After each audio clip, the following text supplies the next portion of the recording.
नमस्कार साथियों, मैं सत्यम तिवारी स्वागत करता हूं आपका अपने YouTube चैनल अंश 5G अकेडमी में। जैसा कि आप लोग जानते हैं कि मैं जितनी भी वीडियो बनाया हूं उसमें जो कुछ शब्द होते थे जिनको मैं उस वीडियो में डिफाइन नहीं करता था और ये कहा करता था कि मैं उन शब्दों को आगे की वीडियो में डिफाइन करूंगा, तो उन्हीं शब्दों को डिफाइन करने के क्रम में आज मेरी यह अगली वीडियो है जिसमें मैं आपको इलेक्ट्रॉन, प्रोटॉन, न्यूट्रॉन तथा बालाघूर्ण डिफाइन करने वाला हूँ। लोग अक्सर कहा करते हैं ना कि 6 घंटे की नींद जरूरी है, 6 घंटे की नींद जरूरी है ना, सब बकवास है। ऐसा कुछ नहीं होता, ऐसा कोई नियम नहीं, ऐसा कहीं नहीं लिखा गया है। वास्तव में ये क्या होता है ना कि अगर आप 6 घंटे सोएंगे तो आपकी लगभग 27-28% जिंदगी वो सोने में ही निकल जाएगी। क्या होगा? लगभग 25% जिंदगी आपकी सोने में निकल जाएगी। तो आप क्या कर लेंगे? 75% जिंदगी क्या हो जाएगी? तुम्हारी बेकार हो जाएगी। इसलिए सोना कम कीजिए और पढ़ाई पर ज्यादा ध्यान दीजिए। सोना जितना कम कीजिएगा उतना ही पढ़ाई पर ध्यान दीजिएगा।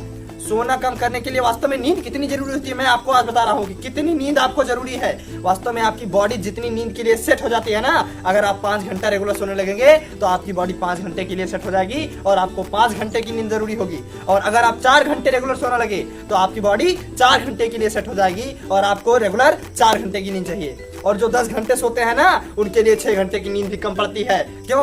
कहते हैं ना कि 6 घंटे की नींद जरूरी होती है, लेकिन अगर आप रेगुलर 10 घंटे सोने लगे तो आपके लिए 6 घंटे की नींद भी कम पड़ जाएगी। 6 घंटे भी आपको सोने के लिए कम पड़ जाएंगे। तो अब हम आइए शुरू करते हैं अपने उन बालाघूर्ण, इलेक्ट्रॉन, प्रोटॉन, न्यूट्रॉन के बारे में। तो उससे पहले अगर आप हमारे चैनल में नए हैं तो कृपया हमारे चैनल को सब्सक्राइब कर लीजिए ताकि मैं आप लोगों को अपनी जो वीडियो है वो और बेहतर ऊर्जा से आप लोगों को प्रदान करता रहूं। आप लोगों के एक सब्सक्राइब से मेरी ऊर्जा, मेरी जो एनर्जी है वो बढ़ जाती है। तो आइए अब हम शुरू करते हैं अपने वीडियो।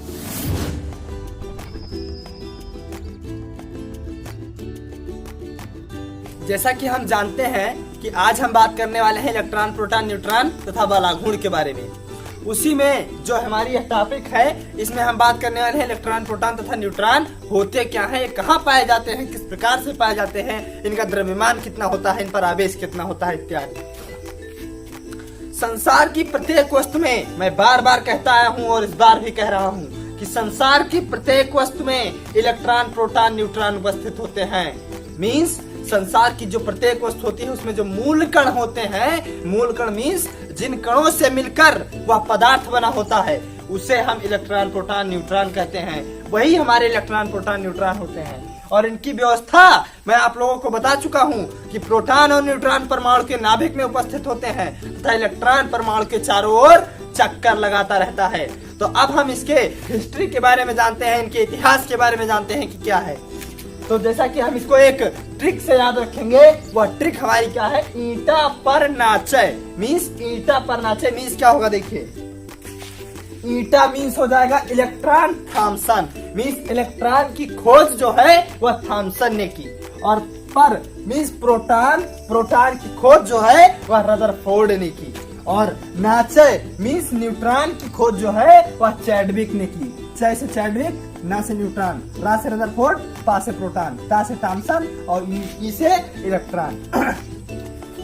अब हम बात कर लेते हैं इन पर आवेश।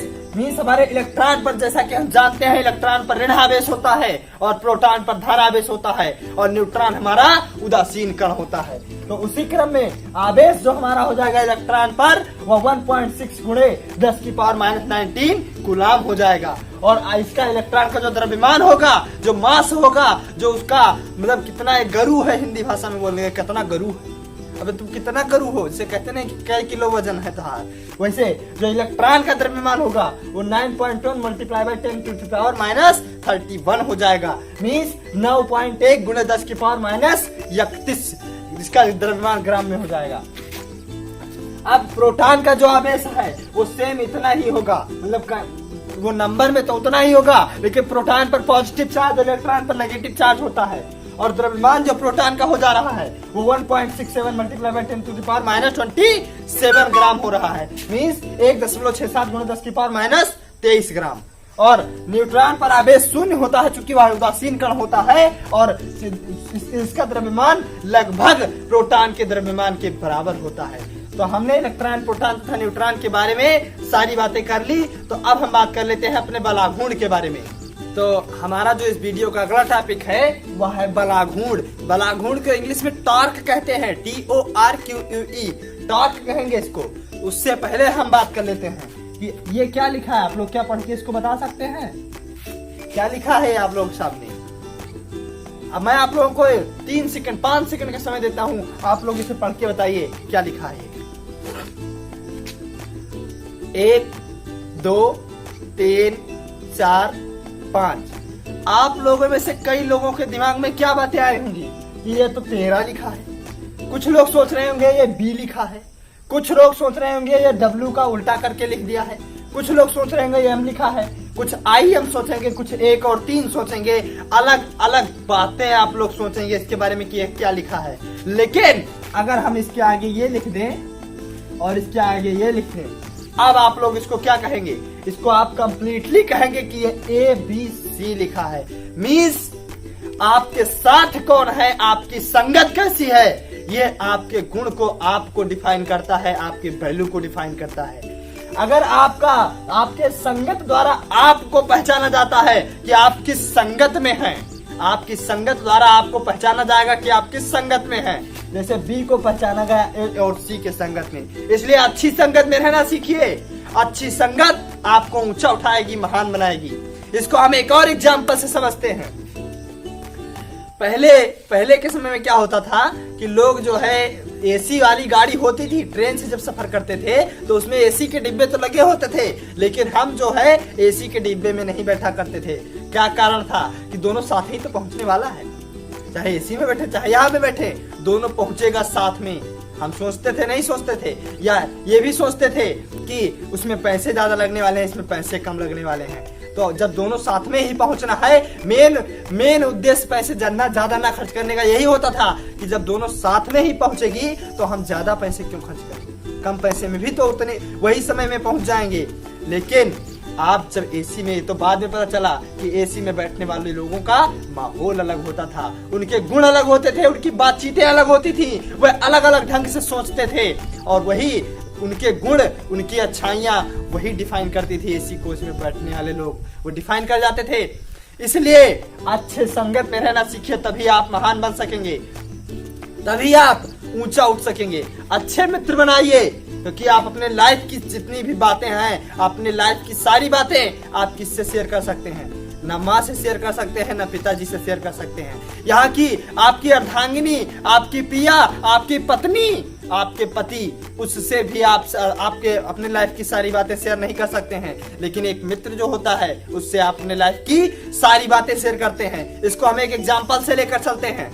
आप सपोज कीजिए आपकी पत्नी है, आप अपनी पत्नी से क्या बात छुपाएंगे कि आपके पास एक गर्लफ्रेंड है, आप उसको छुपा के रखेंगे अपनी पत्नी से, नहीं बताएंगे। और अगर आप मतलब आपके कोई बॉयफ्रेंड है तो आप उसको अपने पति से नहीं बताएंगे कि आपका कोई बॉयफ्रेंड है। लेकिन आप मित्र से सारी बातें बता देंगे कि अगर आपका कोई अच्छा मित्र होगा, मतलब बेस्ट फ्रेंड कोई और होगा, तो वह भी आप अपने मित्र से बता सकते हैं कि मेरा तुम्हारे अलावा कोई एक बेस्ट फ्रेंड और है। तो इसलिए अच्छा मित्र चुनिए, हमेशा मित्र अच्छा चुनिए, संगत अच्छी चुनिए, तभी आप ऊपर उठ सकते हैं। और पढ़ाई को जारी रखिए। पढ़ाई जारी रखने के लिए क्या करते हैं आप लोग कि आज सपोज कीजिए आप लोग 4 घंटे पढ़े एक दिन, क्या कहते हैं आज के लिए हो गया, अब नहीं पढ़ेंगे, अब चलो थोड़ा खेल आए, अब बंद कीजिए, पढ़ाई बंद कर देते हैं वहां पर। ऐसा करना बिल्कुल गलत है। सेटिस्फाई नहीं होते हैं जब आप लोग सेटिस्फाई होना बंद कर देंगे, तब आप ऊंचा उठना शुरू कर देंगे। मींस अगर आपको कोई 1000 रुपए दे तो क्या आपको दूसरा 1000 रुपए पाने की इच्छा नहीं होगी कि अगर हम 1000 तो पा ही चुके हैं, अब 1000 और मिल जाती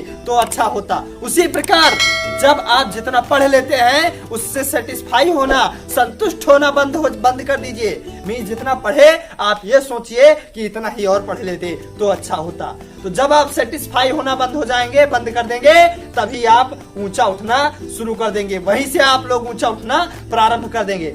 लोग अक्सर क्या सोचते हैं, पढ़ने के कई बहाने क्या होते हैं, चलो यार आज नहीं पढ़ेंगे, कल से पढ़ा जाएगा, कल से ज्यादा व्यवस्था कर ली जाएगी, कल से पढ़ेंगे, आज छूट गया कोई बात नहीं। फिर कल क्या सोचते हैं कि कल से पढ़ा जाएगा, और फिर कल क्या सोचते हैं कि कल से पढ़ा जाएगा। मैं अपने लाइफ के 4 साल के एक्सपीरियंस को बता रहा हूं आप लोगों के सामने। मैं अपने लाइफ के 4 साल के एक्सपीरियंस को बता रहा हूं कि क्या सोचते हैं लोग कि आज अब चलिए आज छूट गया तो आज नहीं पढ़ेंगे, कल पढ़ लेंगे, आज रहने दीजिए, फिर कल क्या होगा, अरे चलो एक दिन नहीं पढ़ेंगे तो क्या हो जाएगा, एक दिन नहीं पढ़ेंगे तो क्या हो जाएगा, वही एक दिन आपकी जिंदगी बर्बाद कर देगा, वही एक दिन आपकी जिंदगी को नष्ट कर सकता है, बर्बाद कर सकता है। एक दिन क्या, एक सेकंड की कीमत उनसे पूछो जो रेस लगाते वक्त रस्सा खींच लिया जाता है और एक सेकंड देर होने के लिए, एक सेकंड देर होने के कारण वह रस्से के अंदर नहीं जा पाते हैं। एक सेकंड की कीमत आप उनसे जाकर पूछिए जो एक सेकंड के कारण रस्से के अंदर नहीं हो पाते हैं और उनकी पूरी लाइफ बर्बाद हो जाती है। तो आप तो एक दिन गंवा चुके हैं अपनी लाइफ का। जरा एक दिन के बारे में आप सोचिए कि आप अपनी लाइफ का एक दिन पूरा गंवा चुके हैं, आप उस एक दिन को किस प्रकार से कवर करेंगे। हमेशा आप कंफर्ट ढूंढते हैं ना कि हमें आराम किस चीज में है, जितना ज्यादा आपको आराम मिलता जाएगा उतना ज्यादा आप आराम ढूंढते चले जाएंगे। क्या होता है, आराम मत ढूंढिए, कंफर्ट मत ढूंढिए, क्योंकि अगर जब आप साइकिल से चलते थे तो उसी में ठीक था, पैदल चलते थे, साइकिल पा गए अच्छा है, साइकिल पा गए, बाइक पा गए, अब और अच्छा है, फिर अब बाइक जब पा गए तो आप गाड़ी चाहेंगे, फोर व्हीलर, तो वो जब पा गए तो आप और चाहेंगे प्लेन, हेलीकॉप्टर वगैरह।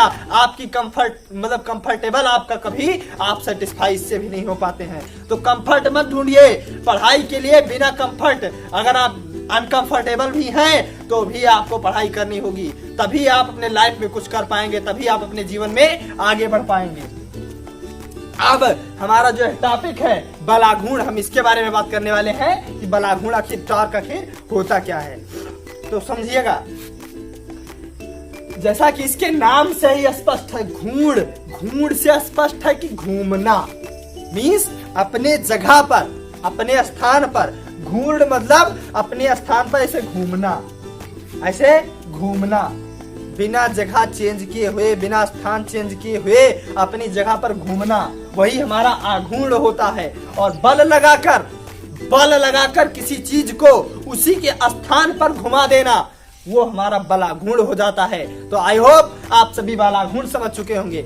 जैसे फिर एक बार समझिएगा, घूर्ण का मतलब हुआ अपने जगह पर घूमना और आघूर्ण का मतलब हुआ अपनी ही जगह पर घूमने के प्रोसेस को हम आघूर्ण कहते हैं। और बलाघूर्ण क्या होता है, बल लगाकर, मीन्स बल लगाकर किसी को उसी का स्थान पर घुमा देना बल आघूर्ण कहलाता है। और बल आघूर्ण को हम टाउ से डिनोट करते हैं। टाउ हमारा कुछ इस प्रकार से, हाँ ऐसे बनता है, ये हमारा टाउ हो जाता है। और टाउ इक्वल टू होता है बल गुणे विस्थापन, मीन्स बल लगाकर कितना दूरी हम उसको घुमाए, इसी के गुणनफल को हम बलाघूर्ण कहते हैं।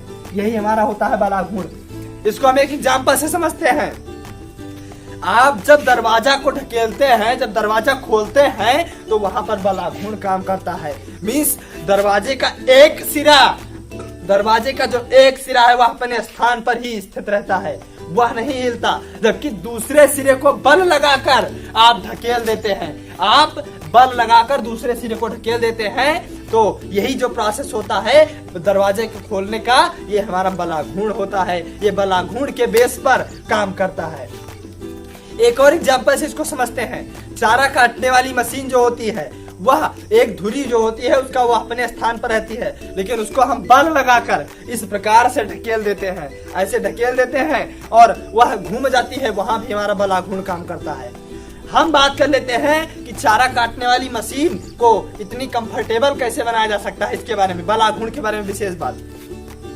देखिए, जब हमारा दूरी बढ़ेगा, अब हम बात कर लेते हैं, अगर दूरी को इधर ले आए हम और बल को उधर रखने दें, तो F इज इक्वल टू हो जाएगा टाउ अपान डी, टाउ अपान डी, मीन्स बल और दूरी जो होगी वह एक दूसरे के व्युत्क्रमानुपाती होती है। यहाँ पर बलाघूर्ण के लिए, ऐसी वस्तुओं के लिए जो अपने स्थान पर घूमती हैं, उनके लिए बल जो होगा, हमारे द्वारा लगाया गया बल, वह दूरी के व्युत्क्रमानुपाती होता है।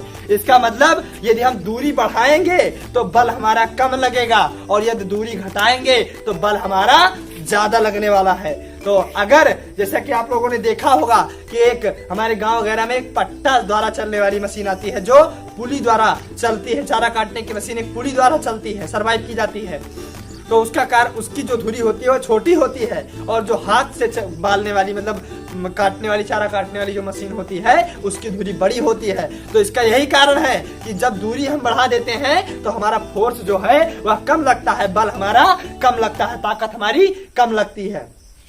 तो उसको बड़ा बना दिया जाता है क्योंकि उसको हाथ से बालना है, हाथ से काटना है, और उसको छोटा बनाया जाता है क्योंकि उसको मशीन से काटना है। तो यदि हम दूरी को बढ़ाएंगे तो हमारा बल कम होगा, बल कम लगेगा, और अगर हम बल को कम करेंगे तो हमारा दूरी बढ़ जाएगी। तो यही जो दूसरे के व्युत्क्रमानुपाती होंगे।